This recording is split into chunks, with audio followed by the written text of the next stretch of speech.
미련한 자에게는 영예가 적당하지 아니하니 마치 여름에 눈 오는 것과 추수 때에 비 오는 것 같으니라. 아멘. 우리는 계속해서 잠언을 보고 있습니다. 잠언은 우리에게 지혜를 깨닫게 합니다.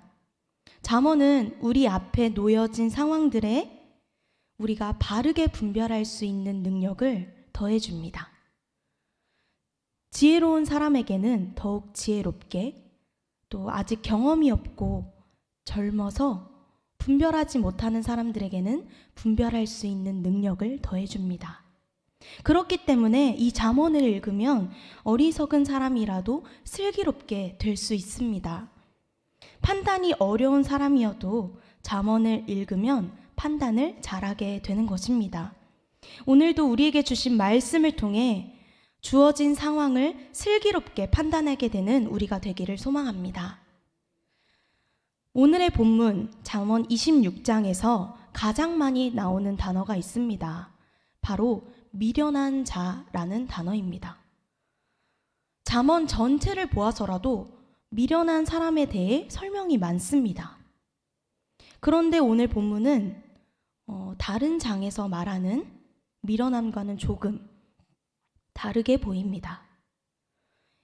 이 미련함의 히브리어를 살펴보면 캐실이라고 합니다. 이 캐실은 어리석은, 또 바보스러운 이라는 뜻을 가지고 있습니다. 쉽게 말해 26장이 말하는 미련한 사람은 멍청한 사람입니다. 멍청하다라는 표현이 우리는 조금 다소 꺼려질 수 있는데요. 멍청하다는 의미는 옳고 그름을 제대로 모르는 것을 말합니다. 일을 제대로 판단하고 처리하는 능력이 부족한 사람을 가리켜서 우리는 멍청하다라고 표현합니다. 오늘의 본문은 이 멍청한 사람, 미련한 사람이 어울리지 않는 역할을 맡게 되었을 때 따라오는 위험을 경고하고 있습니다. 1절, 미련한 자에게는 영예가 적당하지 아니하니 마치 여름에 눈 오는 것과 추수 때에 비 오는 것 같으니라. 1절에는 적절하지 않은 상황이 나옵니다. 미련한 사람에게 영예가 어울리지 않는다고 말합니다. 그것은 자연현상의 이상한 상태를 통해 제시되고 있는데요. 이스라엘의 여름은 우리나라의 여름과 같이 매우 덥습니다. 강한 햇살, 또 뜨거운 바람으로 곡식과 과일이 익어가야 하는 계절입니다. 그런데 여름에 난데없이 눈이 온다 라는 표현은 기후가 이상해졌다라는 말입니다.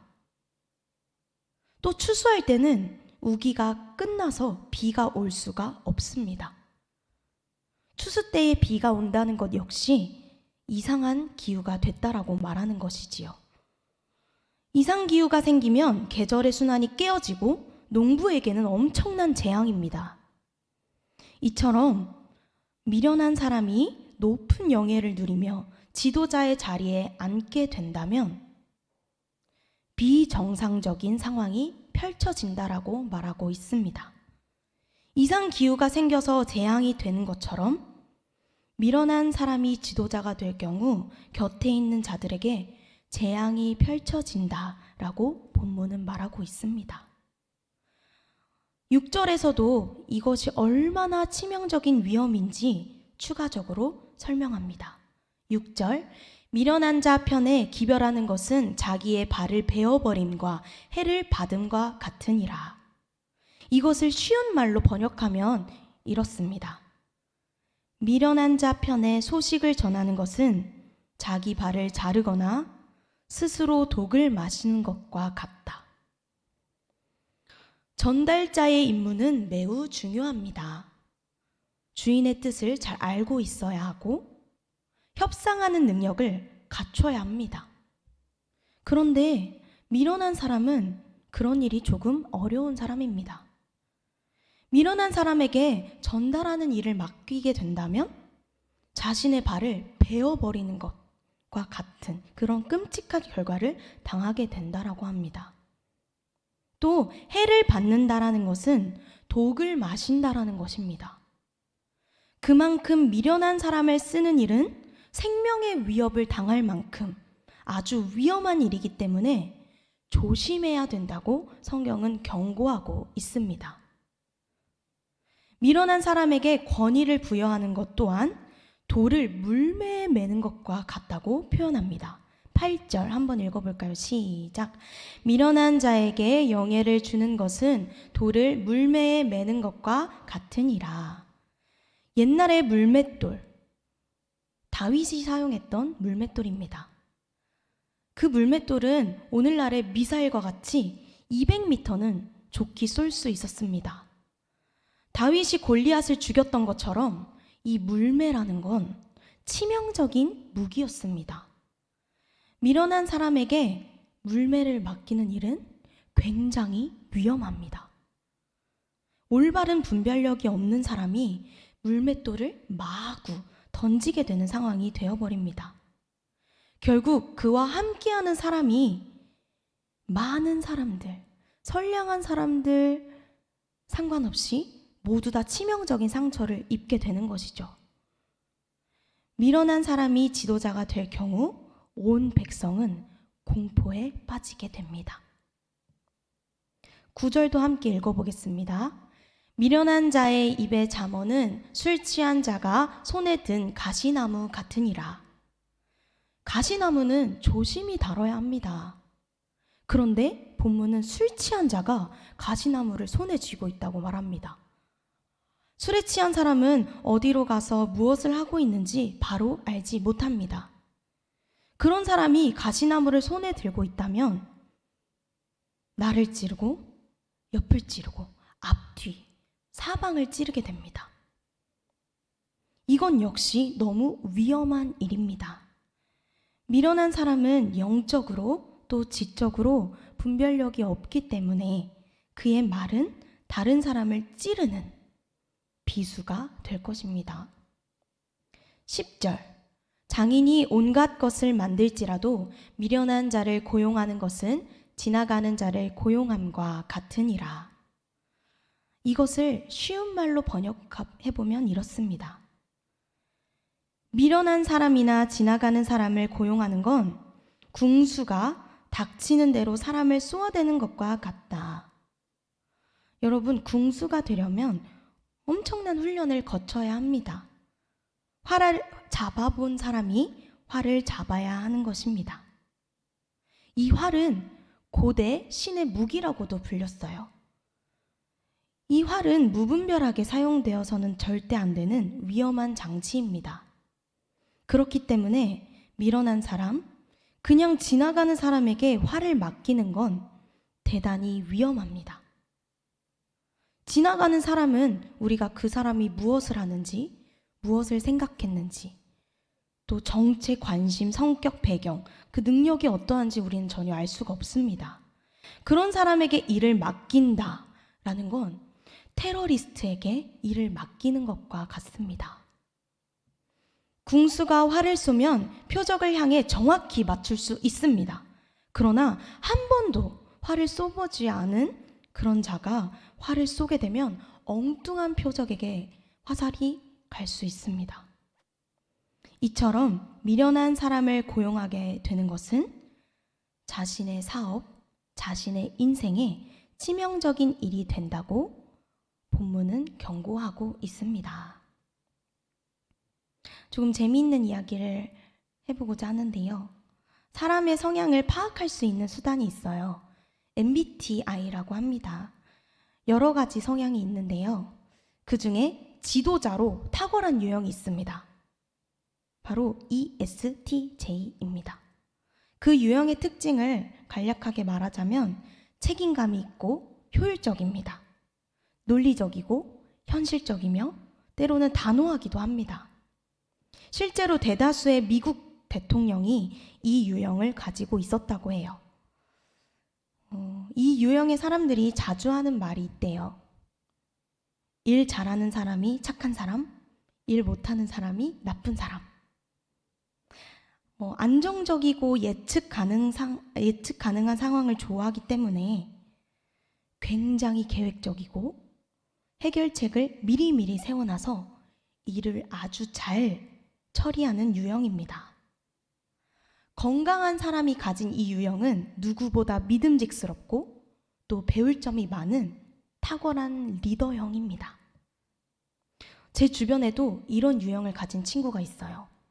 그 친구 역시 일 잘하는 사람 착한 사람, 일 못하는 사람 나쁜 사람이라는 생각을 가지고 있습니다. 어떻게까지 이야기를 하냐? 멍청한 건 죄다. 저는 항상 이 말을 들을 때마다 아니야! 어떻게 멍청한 게 죄야! 너무해! 라는 대답을 합니다. 그 친구의 말이 조금은 교만스러워 보였고 또 한편으로는 건방진 말처럼 들려졌습니다. 그런데 오늘 본문을 준비하면서 조금 생각이 바뀌었습니다. 친구의 말이 틀린 건 아니었네. 멍청한 게 조금 위험할 수 있다. 멍청하면 다른 사람을 죽일 수도 있다. 멍청한 상태란 기본적으로 경험이 없는 상황에서 주어지는 상태입니다. 그렇기 때문에 아직 경험이 없고 어린 친구들은 그런 상태일 수 있어요. 또한 질병의 문제로 인해 지적인 능력이 뛰어나지 못한 사람도 어쩔 수 없이 판단 능력이 부족합니다. 하지만 능력을 받았음에도 시간이 지났는데 알미 주어졌음에도 경험을 해봤음에도 여전히 그 상태에 머무르는 것은 잘못이 될 수 있습니다. 변할 수 있는데 변하지 않는 것은 죄가 될 수 있습니다. 오늘 잠언은 분명히 말하고 있습니다. 미련한 사람은 위험한 사람이다. 미련한 사람이 공동체를 다스리게 되면 그곳엔 재앙이 펼쳐진다. 여러분, 멍청한 것은 잘못이 아닙니다. 그러나 그것을 극복하려고 노력하지 않는 것이 죄가 될 수 있습니다. 그저 그 상태에 머무르게 된다면 나도 모르게 사람을 찌를 수 있습니다. 우리는 지혜가 필요합니다. 우리 모두는 하나님의 지혜가 필요한 사람들입니다. 주님의 지혜 없이는 우리 모두가 어리석은 사람입니다.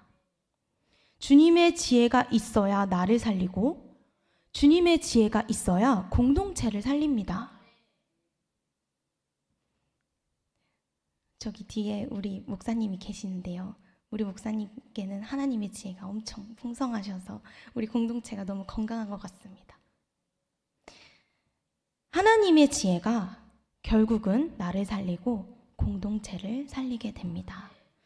하나님께 지혜를 구해서 하나님의 뜻과 일치되는 판단을 내릴 수 있는 우리 한 사람 한 사람이 되기를 진심으로 간절히 소망합니다.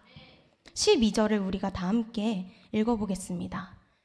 네가 스스로 지혜롭게 여기는 자를 보느냐? 그보다 미련한 자에게 오히려 희망이 있느니라. 아멘. 미련한 자보다 더 심각한 문제가 표현되고 있는데요. 그렇게 우리는 주의해야 합니다. 스스로 지혜롭다 생각하는 사람은 더 심각한 문제라고 표현됩니다. 지혜는 오직 하나님의 것입니다. 사람이 장악할 수 없는 영역입니다. 그렇기 때문에 스스로 지혜롭다 여기는 자는 하나님이 싫어하시는 마음을 가진 자입니다. 자신의 한계를 모른 채 하나님 앞에서 겸손할 줄 모르는 마음은 정말 위험한 마음입니다. 따라서 우리는 스스로 지혜롭다고 여기는 마음을 조심해야 합니다. 우리는 지혜가 오직 하나님으로부터 오는 것임을 확실히 알아야 합니다. 하나님으로부터 오는 지혜만을 참된 지혜로 여겨야 합니다. 나의 생각이 아닌 하나님의 생각을 의지하는 우리가 되기를 소망합니다. 나 원래 똑똑해. 나는 원래 똑똑한 사람이야가 아니라 나는 부족해. 그렇지만 하나님이 주시는 지혜로 나는 오늘을 살아낼 거야. 하나님으로부터 내려오는 지혜로 나는 지금을 살아낼 거야. 이렇게 고백할 수 있는 참된 지혜자가 되기를 간절히 소망합니다. 여러분, 우리 모두는 복음을 전달하는 전달자로 부름받았습니다. 하나님이 주인 되시고 우리는 그분의 사랑을 전달하는 사람들로 이 땅에 보내졌습니다. 하나님은 반드시 지혜를 주십니다. 하나님의 사랑과 하나님의 뜻을 전하기 위해 우리에게 바른 생각을 부어주십니다. 전달자이신 여러분, 미련함에서 벗어나십시오. 하나님의 지혜를 구하며 오늘 바른 판단을 내려주십시오. 매 순간 그렇게 하나님의 지혜로 살아내셔서 주님의 지혜로 사람을 살리고 이웃을 살리고 공동체를 함께 살려가는 우리 송파교회 사람들 되기를 소망합니다. 함께 기도하겠습니다.